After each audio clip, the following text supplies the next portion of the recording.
I think there's a possibility to have a psychedelic experience is inborn. These psychedelics, very similar compounds are in our brain. And all the compounds which you find in the plant kingdom, only the psychedelics are so closely related chemically to these brain factors, which we already have. We speak about the paradise of childhood. When I have the vision and a beautiful experience as a child, it is no wonder, because we have these compounds already in our brain.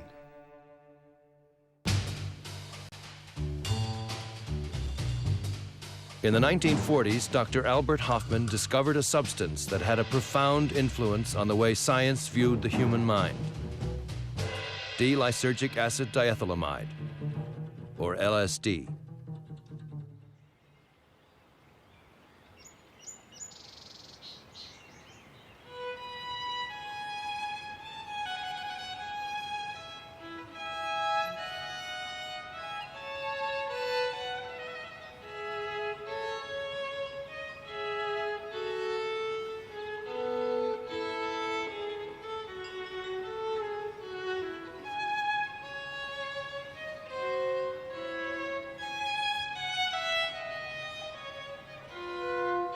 I feel very indebted to Albert Hofmann for inventing LSD.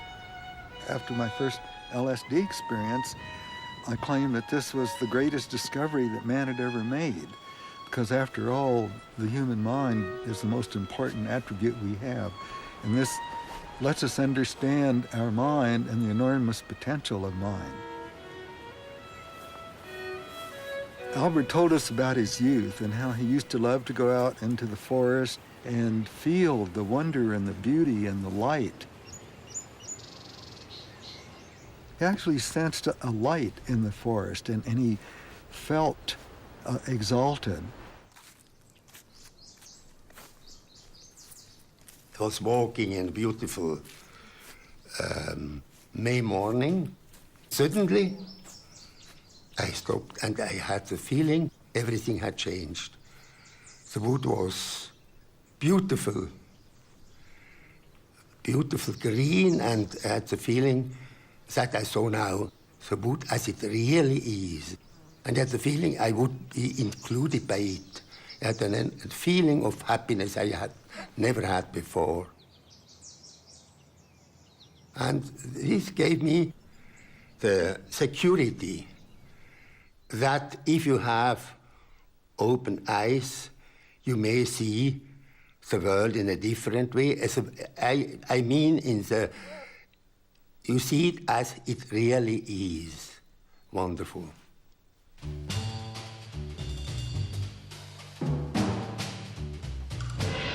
1943. War rages across Europe. In the neutral confines of Switzerland, chemist Albert Hofmann is hard at work at the Sandoz Pharmaceutical Company's Basel laboratory.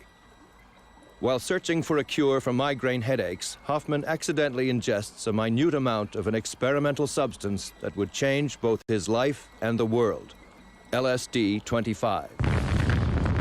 Many would come to view it as a spiritual antidote to the atom bomb. Before the decade is over, Sandoz has sent Hofmann's discovery to researchers and psychiatrists all over the world for testing.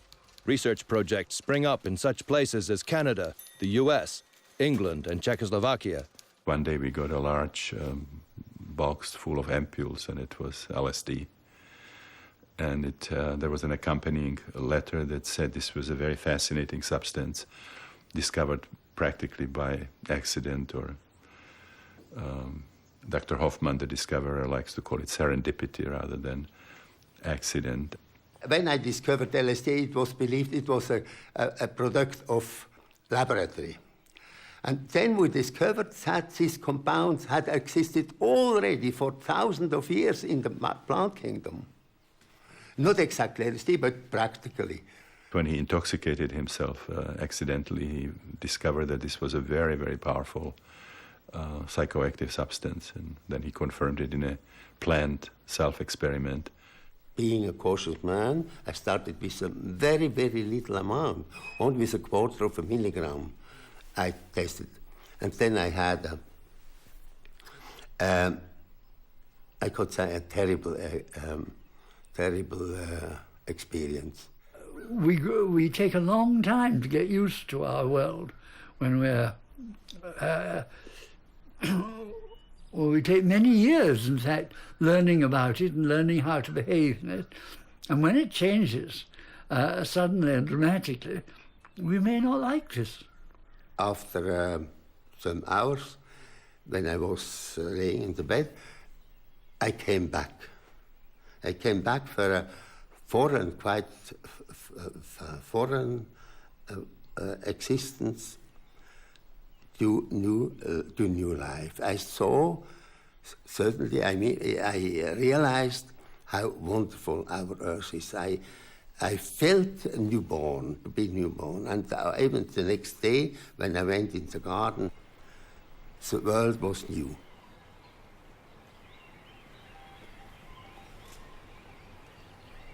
Just what is LSD and what does it do? The effect is somewhat like looking through a microscope. Suddenly, when you look through a microscope, you discover that there's an invisible world around you that you hadn't known about before you did it. The same thing is true with a psychedelic drug. You're aware of processes that are going on inside your own brain. You're aware of the exchange of energies that are going on between your sense organs and the energies around them that you weren't aware of before. Generally, you have no hallucinations with LSD. Hallucination is if you see something which does not exist. Just. But under LSD, you see things which are transformed, and comes. It is a different view, a different experience of our existence. The very fact your senses change means that you're faced with a lot of new and quite unfamiliar problems. I mean, you suddenly become aware of the textures and colours. All these things suddenly become immensely important. For myself, these experiences have been most strange, most awesome, and in their own way, amongst the most beautiful in my life. A sense of special significance began to invest everything. Everything was brilliantly sharp and significant. If I fixed my attention on a flower, I felt that I could spend all day in contemplating it. Phrases such as, "I've seen with the eye of the world," "the eye of the newborn and the new dead," sprang to my tongue, apparently without construction. A plain wooden chair was invested with a chairiness no chair had ever for me before. One begins to see significance in things that you didn't see before. Many people become aware of a quite different world.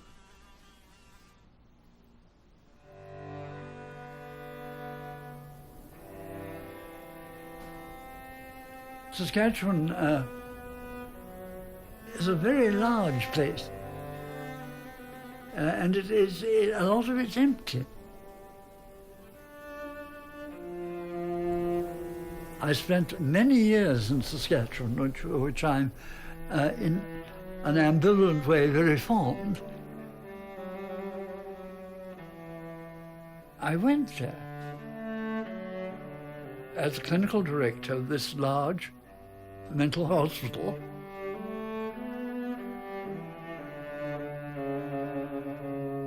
I enjoyed the distant days in Saskatchewan.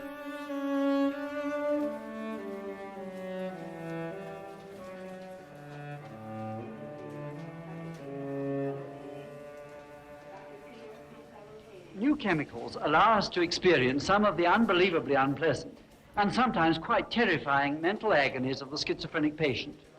To some extent, to put ourselves in his shoes for a few hours. These people have terrible experiences. That's why they're so tense. We know that seemingly small errors made in caring for them will cause that tension to rise. It was a bad hospital. Every time you went there, you were surrounded by people who were yelling and shouting and gesticulating and making all sorts of noise. And they were very sick, unhappy people. On the grounds at night, there was always shrieking and crying and screaming. You could hear it all over the place. Terrible place. It really was. We found ourselves landed with this decrepit hospital and a demoralized staff. As it turned out, they were a lot better than many people believed. They were decent and humane prairie people, and they did a very good job. Dr. Abraham Hoffer, biochemist and psychiatrist, heads our research team at the University Hospital in Saskatoon. Abe and I met because of my interest, what became his interest in schizophrenia. He was an admirable chap to work with. He's a prairie born, and the other very important point was a lot of things that he was tremendously helpful to me, because my old predecessor would say, he said, you don't sort of understand the Canadians of the prairies. And having got Abe as a reference point, I was able to produce many astounding refutations of this. And you could produce them on the hoof, as it were. I've always given Humphrey credit for the immense contribution he made. He was the single most important catalyst. Had he not come to Saskatchewan when he did, I doubt I would have gone into this field at all. And my guess is that I would have become a straightforward, standard, conservative, orthodox psychiatrist. We are able to hold our world constant. For the schizophrenic person, this constancy breaks down, or begins to break down, which is worse because of the uncertainty. We've conducted hundreds of experiments using different substances to produce schizophrenic-like symptoms in ourselves. I put myself through more than 15 experiments using everything from ololuqui to adrenalutin. Once we began getting a little more money, we didn't get much more money, but a little more money, and the conditions really improved quite a lot. Tommy Douglas, he was a man of tremendous vision. It made sense to him to say that schizophrenia keeps a lot of people tied up for years and years, and nobody knows what causes it, and nobody knows how to cure it, and maybe there's a better way to go about it. And so they set up a project, and I was caught in the project. It was great. So we had everything going for us at that time. It was a series of coincidences that probably could not happen again.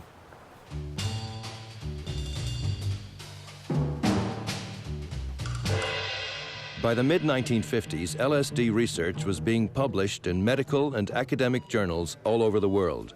It showed potential benefits in the treatment of alcoholism, drug addiction, and other mental illnesses. Some psychiatrists and other mental health workers began taking it themselves in order to experience greater empathy with their schizophrenic patients. Much of this work was pioneered by Osmond, Hoffer, and Blewett in Saskatchewan, where the prevailing psychoanalytic model of mental illness was about to give way to one based on brain chemistry.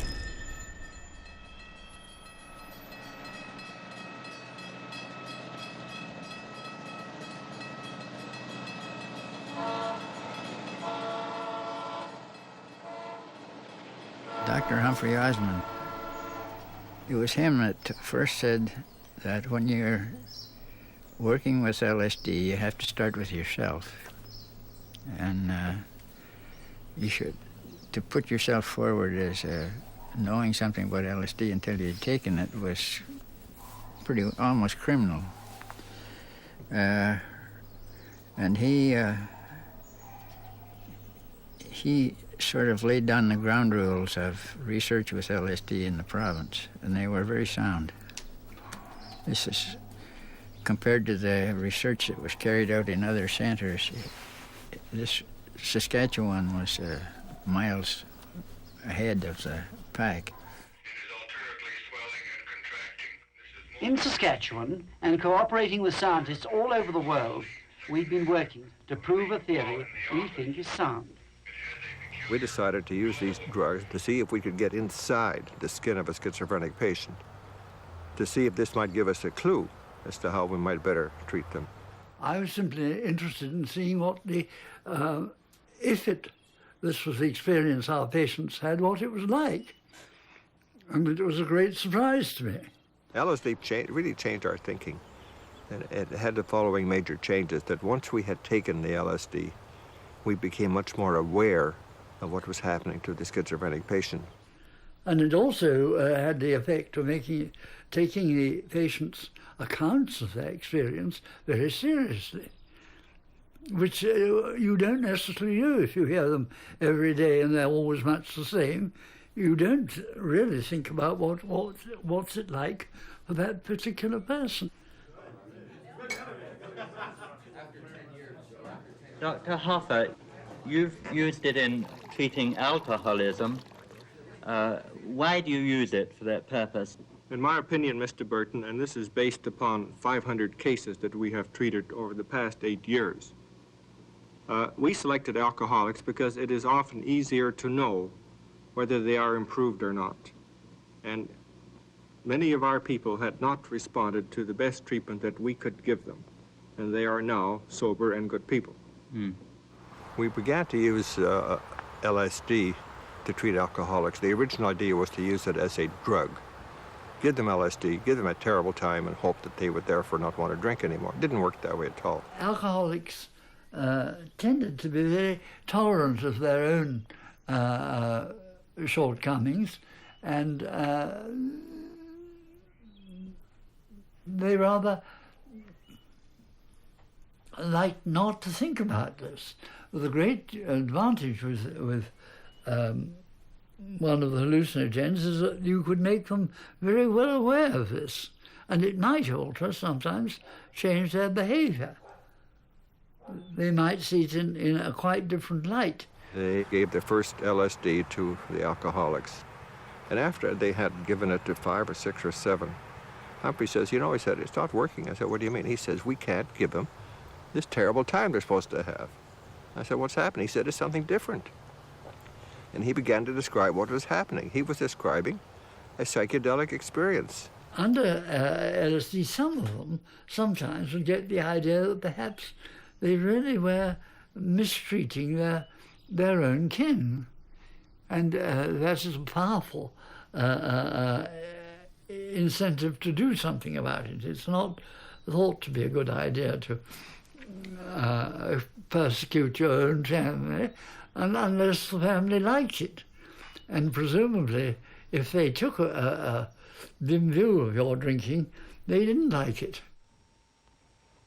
These experiments have helped us to experience something of how these ill people perceive the world, its dimensions of time, space, and color.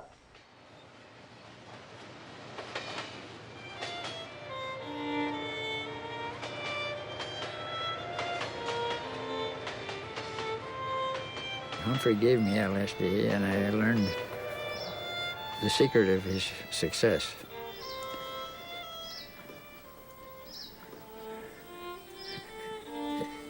It's all on the inside. It's just looking for you.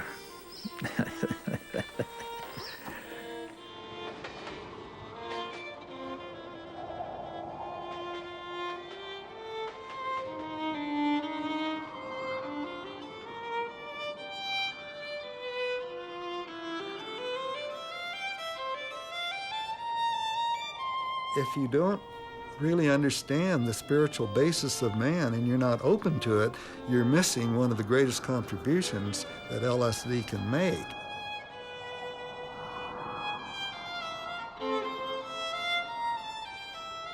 Well, Hubbard came along and demonstrated a whole new way of using it based on spiritual realization.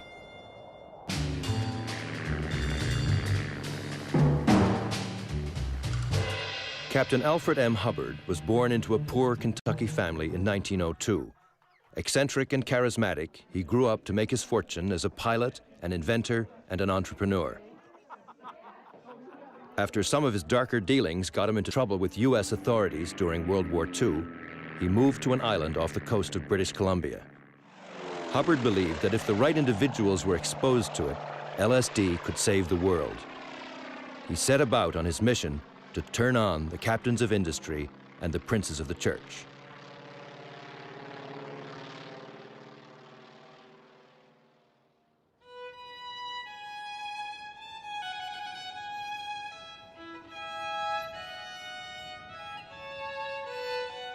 In a good LSD experience, what happens that as you resolve your inner conflicts and the loads and the barriers that have developed, and you begin to reach down into the depths of your own being, you see more and more levels of being, more and more levels of understanding. Often we like to blame our feelings on other people and what they're doing to us. But if I feel it, it's my feeling, and I have produced it, and I'm the only one that can resolve it. And fortunately, these substances allow you to see and recognize this and resolve it.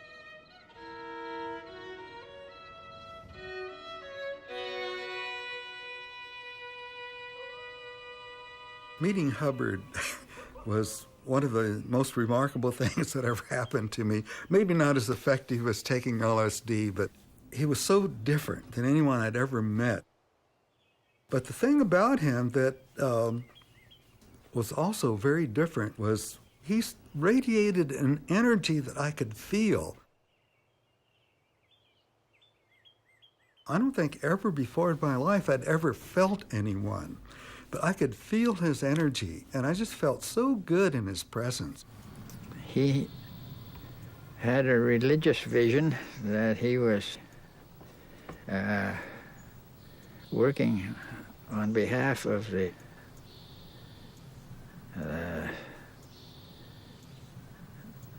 Virgin Mother and giving people the key to the religious universe, you know. And he only half believed it himself.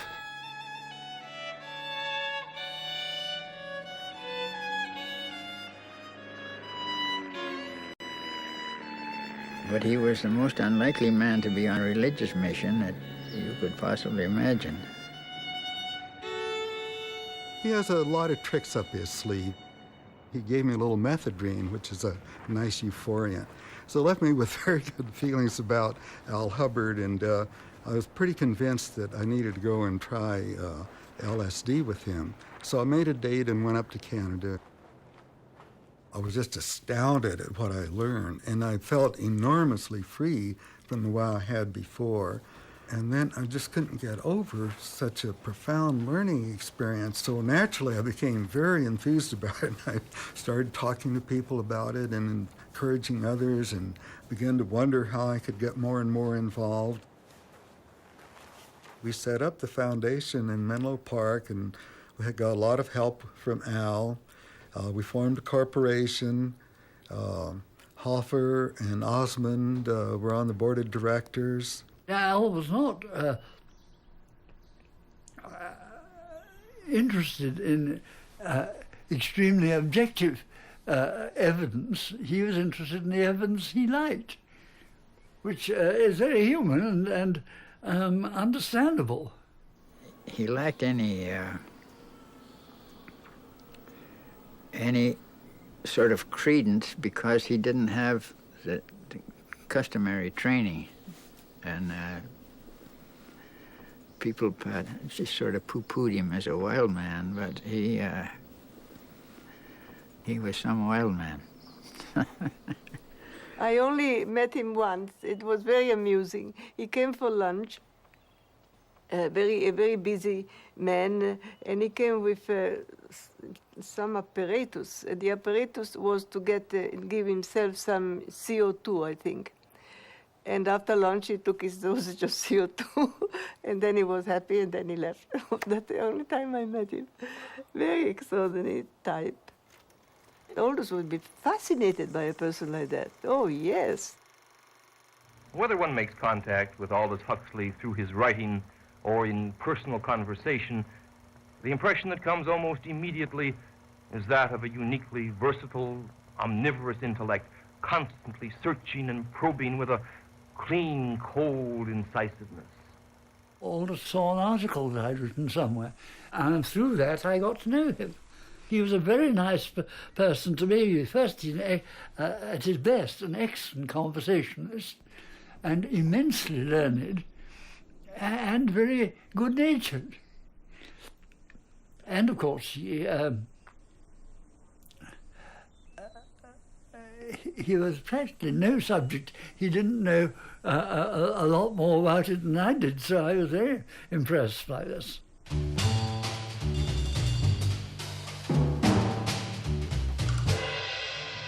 The start of the Second World War found eminent British author Aldous Huxley writing screenplays in Hollywood, California. While there, Huxley explored Eastern mysticism with such luminaries as Gerald Heard and Alan Watts. He wrote to Dr. Humphrey Osmond after reading an article about mescaline that the doctor had published. They struck up a friendship that would last until Huxley's death in 1963. But it was during their first meeting in 1953 that Osmond gave Huxley his first psychedelic experience, which prompted the author to compose his famous essay, The Doors of Perception. I didn't really want to end my career as the man who'd driven Aldous mad. It wouldn't have been a good start. But in fact, we had a very pleasant time together. And also, I don't think I made any very great blunders, so that Aldous liked the experience. It interested him, and I think he liked to think that this was contributed something to scientific knowledge too. The point that interests me is that whereas the ordinary everyday experience is of course absolutely essential most of the time, it's not the only possible experience. There are also other types of consciousness, I mean the artist type, the mystics type and so on, which have empirically an enormous value and may help people to live less self-centered and more charitable lives and more understanding lives. Aldous and I would give this session to a friend or to someone who wanted, and the preparation for session was very, very careful. The day before, we didn't do anything. We just fixed the house very quietly. The day of the session, there was nothing except that, and even the day after. So there was a 3-day thing because, as Aldous wrote in Ireland, the session is a gratuitous grace. It's what you take away from there, a gratuitous grace. Something's given to you for nothing. Not that you merit it. You just are lucky and get it. But what you do with it afterwards is what counts. Nothing is easier than to formulate high ideals, but few things are more difficult than to discover the means whereby those ideals may be implemented. One has to dream, but one has to dream in a pragmatic way. I think Huxley enjoyed Hubbard. Hubbard was very excited about the potential of LSD. He felt a mission to the world to bring this and have it spread. One of the things that the two of us planned was to hopefully reach the place where we could set up treatment centers around the world. Eventually, Al set up a place in Vancouver, which was a place to give people LSD with a proper kind of setting to make people feel at home and encourage them.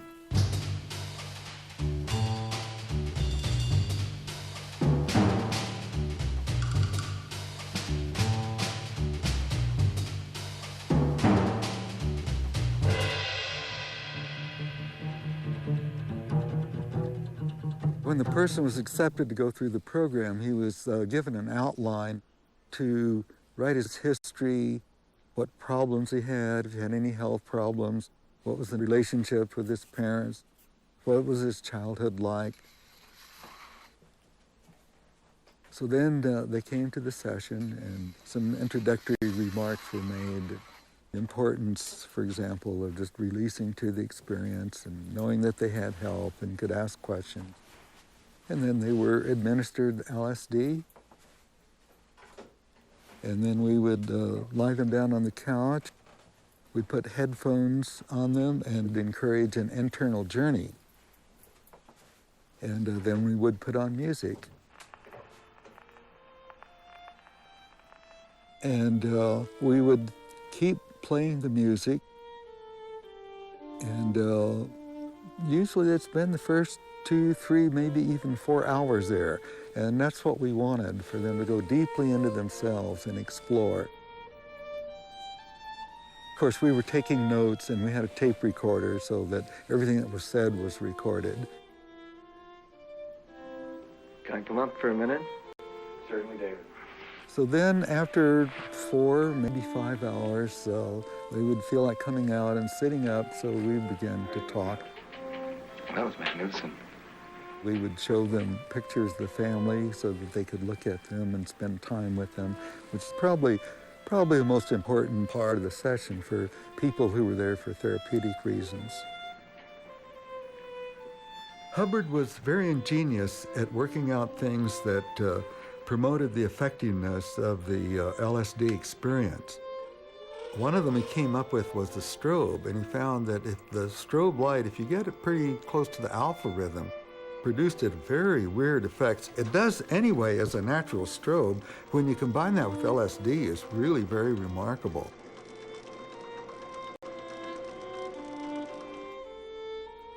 Looking into the mirror is one of the most powerful things you can do, to look at yourself. And of course, at first, some people really draw back, you know. I've seen people even frightened at the image of their mirror, but we encourage them, just look, just accept it. And as they do, they begin to see more and more. And if they go far enough with this, they begin to see their inner self. One of the most powerful artifacts that you can show to a person when they're under the influence is a beautiful red rose that just partly open. It hasn't fully opened yet.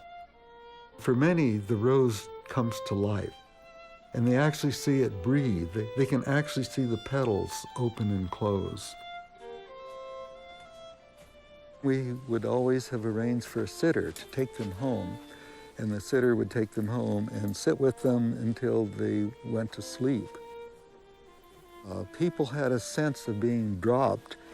They came for a few times afterwards, and then we didn't see them anymore, and we'd paid such close attention to them ahead of time that they felt sort of neglected. There were several people who'd gone through the process who were sort of typical leader types, and they formed groups so that people could join one of the groups, and they would go to the group, say, once a week, and they'd share experiences with each other. My feeling was in this that if you're sort of looking for paradise after this experience, you begin to realize that it's right here, wherever you happen to be, like where we're sitting. You make your own heaven and hell.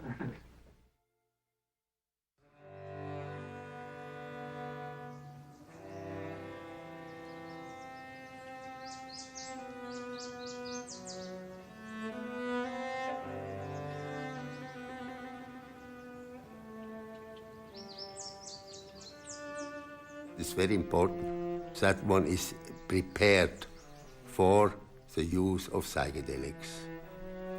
It is not just fun, it is a very serious experiment. Psychedelics allow you to do things, but you only do the things that you really want to do.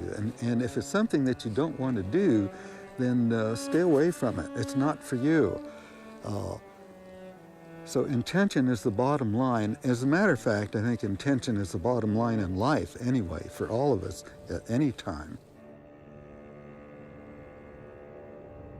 When you think about ritual, traditional ritual ceremony, that's just the purposive, intentional use of arranging the set and the setting. It's not that ritual per se has any value, but it has value depending on the intention and the set and the setting that's behind it. Set is what you bring to the experience.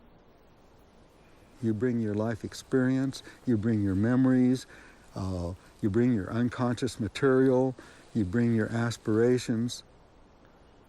Some people may have a much better set and sail very smoothly through these experiences. Others may have very difficult sets and may have to work harder and maybe be a lot more uncomfortable before they get things resolved. Setting is also important, and setting is the place where you have the experience. It's your surroundings, it's your companions, and these things are very important. The approach to give an LSD session was extraordinarily thought out, careful, respectful, loving, and it's also self-effacing. Because the most difficult thing if you are a guide is not to have opinion, to let the person give whatever he feels, whatever he sees. And so it was completely different from what happened 4 years later, where that was given in its street, and it was very upsetting.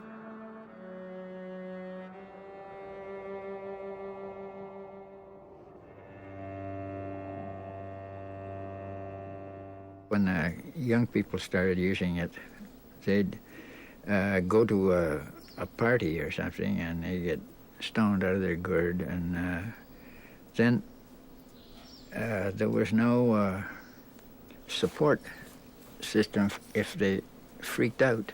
And they'd end up in a mental ward somewhere and get a shot of niacin or something to pull them down. And that wasn't very effective way of getting them to consider what they were learning. If the setting is threatening and frightening, or if the people involved suddenly shove off in the middle of it, the person may get very frightened. And then you've got anxiety, which is no longer controlled by the normal means of controlling anxiety. It just goes on, and they may panic. And that, of course, has happened.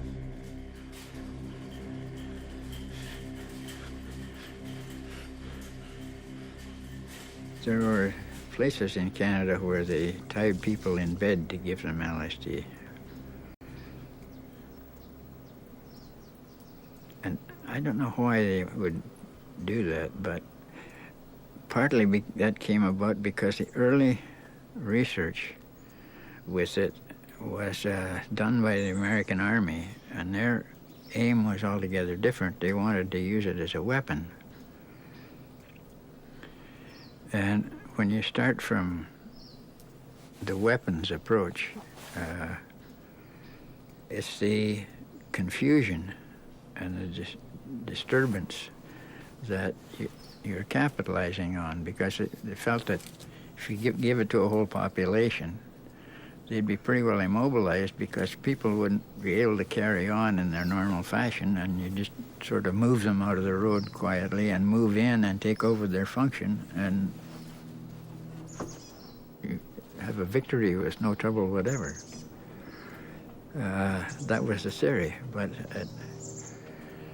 it backfired on the Americans. They found out that when they gave it to the soldiers, the first thing the soldiers wanted to do was quit the army.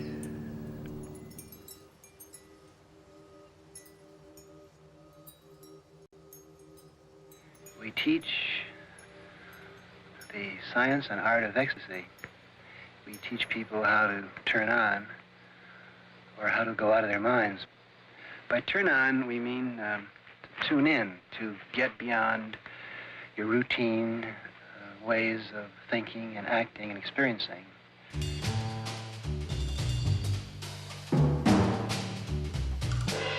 In 1961, two of Harvard University's best and brightest minds discovered psilocybin and LSD.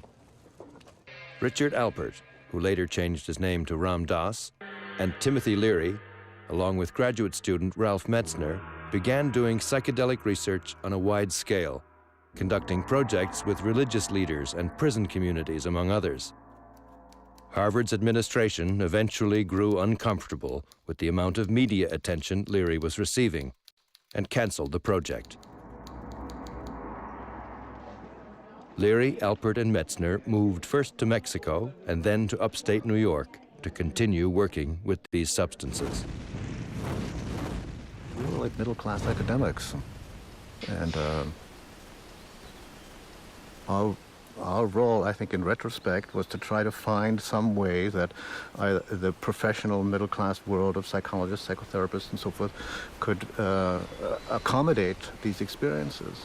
And we tried it within the university setting, and it worked for a while, and certain experiments were done, and we carried out the experiments, and we published articles in the journal, and then after a while it was no longer possible to do that there. Then we experimented with other settings. We had this LSD training center in Zihuatanejo in Mexico, where we said, well, let's go into where we're freed from the usual constraints, but we still have the structure. We just want to explore these potentials of these in a serious way. It was not just an ongoing drug party, and it was planned. It was attention paid to certain settings and so forth. But then that also proved to be not viable. We didn't have the right political support. It's just a tendency for these substances to become sensationalized. We often say that we're teaching people how to use their head. The point is that in order to use your head, you have to go out of your mind. You have to go out of all of the static, symbolic ways in which you think, experience. Tim Leary, from my perspective, sort of created more problems. I don't think it was he certainly popularized LSD, incited a lot of people to experiment, but he did not really give fair information. He was talking about LSD, as a substance that makes trillions of your cells singing the song of liberation. Didn't tell people about the dangers, that before you go to heaven, you might go to hell. Or if you don't do it right, you might stay there. Mainly, Timothy was a really brilliant entrepreneur of notions. And on that, he was at his best, very good. Unfortunately, he didn't necessarily always get very good notions. I have much more respect myself for Ramdas. They were, colleagues, professors at Harvard, but the direction he took towards the spiritual philosophies in India and his sort of following was his, really very serious spiritual practice.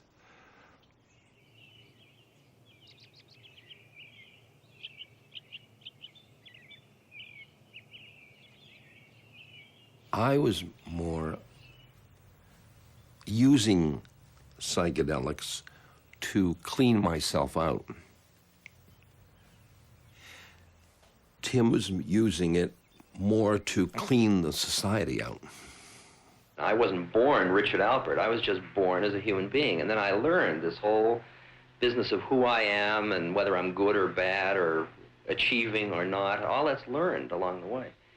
And you see all those learned things separate. So you start to have this dissociative experience of where all that you become is awareness, is a point of awareness. That's all that's left. I remember the first time this happened to me, as professor went and middle-class boy went and pilot went and all of my games were like going off into the distance. I got this terrible panic because indeed I was going to cease to exist. And I got the panic, which is the panic that precedes the psychological death, because indeed Richard Alpert was dying. The psychedelics opened my mind to whole new spaces of myself and the universe. I remember thinking at the psychedelic session, with mushrooms.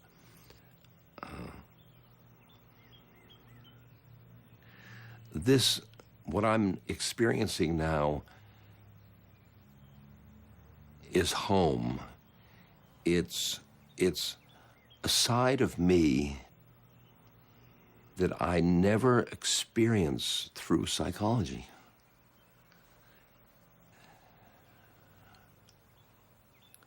It's like a new level of my being. And I got so excited. We think of ourselves as members of a very traditional organization of men who have been asking the question, what's what, and who is man, and what is this energy process all about? Larry didn't think the institutions could possibly work. They're too encrusted. They were not open-minded. So therefore, he had to carry out this plan that they had engineered. And I said, I don't think you can change except through our institutions. So he said, all right. He says, I'll shake them up, but you stick with the institutions and see if you can get it accepted in that way. I think we have to see that the people who have broken out of their culture, the seers and the prophets, are essentially right, and that unless we follow their advice and follow it awfully quickly, we're going to be making an appalling havoc and mess of our world. Aldous was, telling us to keep psychedelics quiet. And Timothy, he was like a wild adolescent. Aldous certainly felt that it should be reserved for people who want to do it, since it's rather arduous at times. And Timothy, I think, his sort of populist approach was much on the fact that it was what he wanted to do. What he did was he put his head down and he charged the American Medical Association head on. And the American Medical Association is more powerful than Timothy Leary, and they hounded him till his grave. But he had more effect than they did. His role was to popularize it. And at the end, it became impossible for those of us in research to use it, but it became easy for anyone else on the street to use it. That's what Larry did. By the mid-1960s, LSD was a household word. It became synonymous with the counterculture and was blamed for the unrest caused by the civil rights movement, the women's movement, the ecology movement, and the rising tide of protest against the war in Vietnam. The USA banned LSD and pressured other countries to do the same. This has resulted in a situation in which LSD continues to be available on the black market, while legitimate researchers are forbidden to experiment with the substance. The supposed ban didn't work. LSD, or rather similar substances, are spread wide over the world, and people are very ingenious. I mean, they discover how to find out how to make things like this. Some of them, what they make, are dangerous and unpleasant, but that doesn't really worry the inventors very much. I have tremendous respect for psychedelics as a tool. I have seen what they have done on the positive side.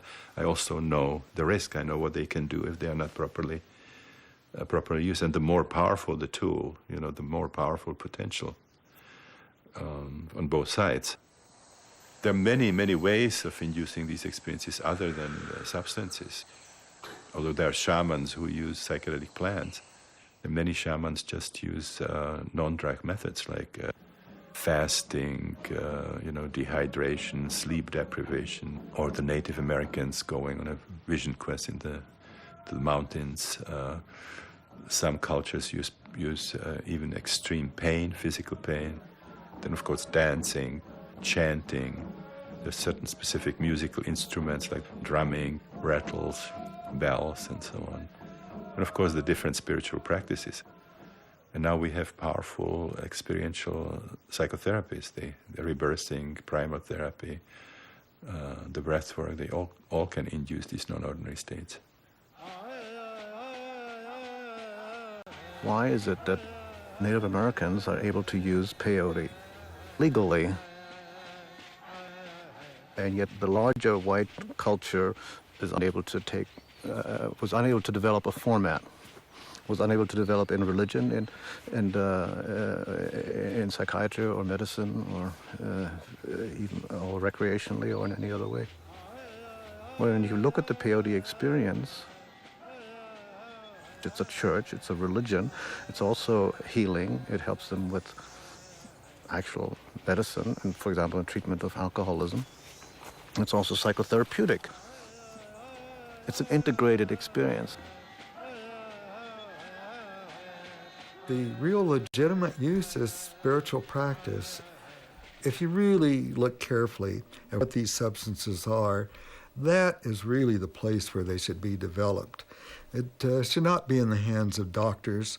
The doctors don't really understand. Some of them may think that it will work out well for therapy, but I think there are far more psychiatrists threatened by it than there are those who recognize it as a valuable tool. I suspect the best thing we can do would be to ritualize this.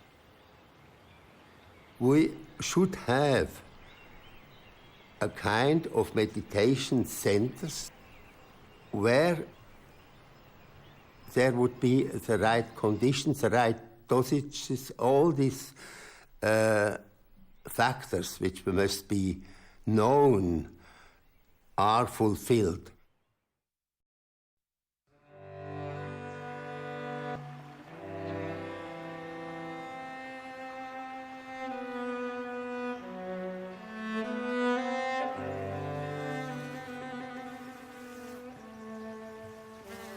We do want to expand our consciousness. We alter our consciousness all the time. We cycle through waking and dreaming and sleeping. It's natural. Consciousness naturally varies. I mean, I took a consciousness-expanding drug this morning. I had a cup of coffee. That was a psychoactive. That got my brain going. Probably most people do that.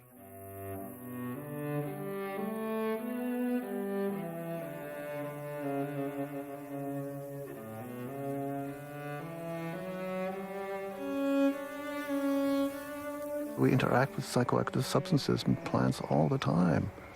And the point is to do it in a conscious way, in a discriminating way, in a purposive way, to choose it.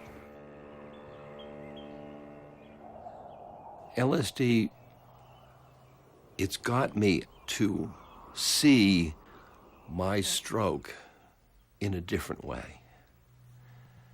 And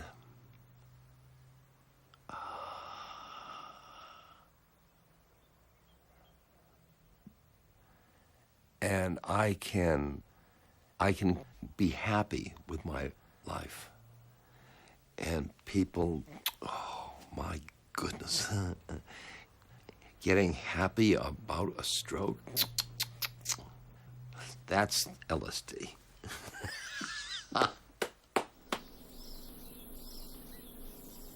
There are still people who are violently opposed to psychedelics. Very few of them have ever tried psychedelics. And 99% of the opposition to them comes from people who are completely ignorant of their effects. But whether it'll change remarkably in the next while, it's hard to say. Some things take years and years and years as they finally find the right solution. And I am convinced LSD will find the place it needs in the human culture.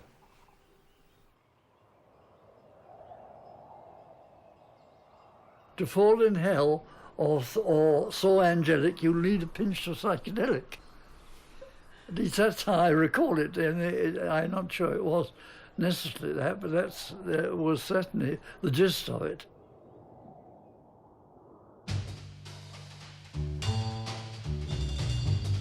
To fall in hell or so angelic, you need a pinch of psychedelic.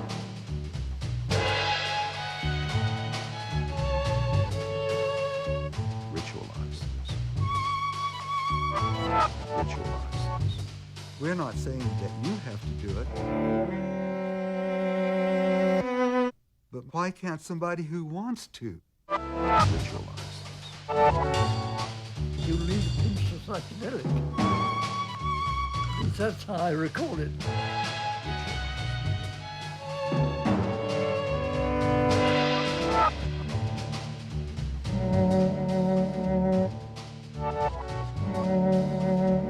Why can't somebody who wants to?